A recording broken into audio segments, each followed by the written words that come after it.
how to deal with any piece of evidence for Darwinism. Now, there's something which I need to admit, and this is something which I find a bit troubling. Atheists intellectually, I'm talking about Darwinists here and the people that we interact with, not the average atheist, but past that nuance, they are intellectually penny wise but pound foolish. What I mean by that is that when I'm speaking about Darwinism and Darwinian evolution, I am basically making a very simple, uncontroversial argument, which I don't know why it's controversial. That argument is science doesn't lead to truth. Whether you're a realist or an instrumentalist, doesn't matter. It doesn't lead to truth with a capital T. Things can always change. So when this argument is being challenged by a Darwinist who emails me or in a debate or Facebook message or whatever says, hey, look at this piece of evidence. It may be something to do with anatomy, something to do with linguistics, something to do with some nuance in biochemistry. Look at this. I mean, come on, guys. Do you not get the argument? The argument's broadly about science, right? And the fact that anything can change. So any piece of data that you believe proves your point, it doesn't escape the philosophy of science. It doesn't escape the tools that we have to know that that piece of evidence and the conclusion that you took from that, that's not absolutely certain. So any piece of, and this is very important because say, for example, you're having an argument with a Darwinist and they're like, no, this is true. Look at this particular gene in this species and this species, therefore Darwinism is true. All you need to do, regardless of whether you know, because look, at the end of the day, we have millions, or not billions, sorry, millions, we have billions of species and they have trillions in the whole history of the world. We have trillions of traits of different levels, right? Biochemical traits and linguistic traits and whatnot.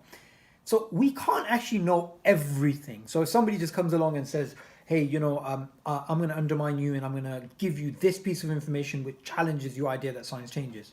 All you need to do with that piece of information is this. Simply ask a few questions. Say, so you just gave me this piece of information with this conclusion.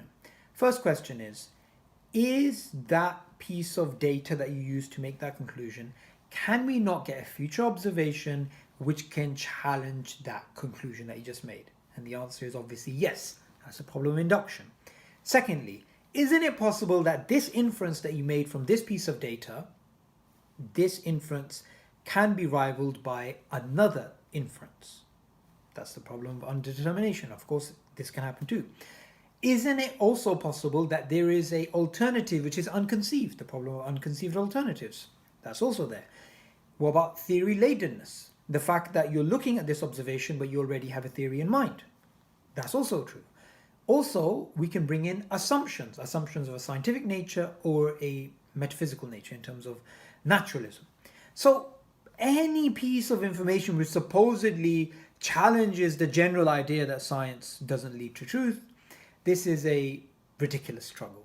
It's being intellectually penny wise and pound foolish. It's missing the point. It's completely an absurd thing to do, and I don't understand why. I just keep getting these messages, keep getting these little nuances, and to be honest, I am, I've got a limited brain, limited time in the world. I can't read everything. Of course, there's going to be arguments or pieces of data that they're going to bring up that I've never heard of before. But you just use those principles and say, okay, whatever you have here, does it not get challenged by these things? And that's basically it. And for some reason, atheists feel this is like being disingenuous, that you are challenging this data by your ridiculous philosophy. No, look guys, science itself came from philosophy. It's, we can't separate the two. And we have to be intellectually fair here. Nothing, and again, I know, just to end the video, I know in the comment section the atheists are going to be saying, no, I have some piece of information, whatever.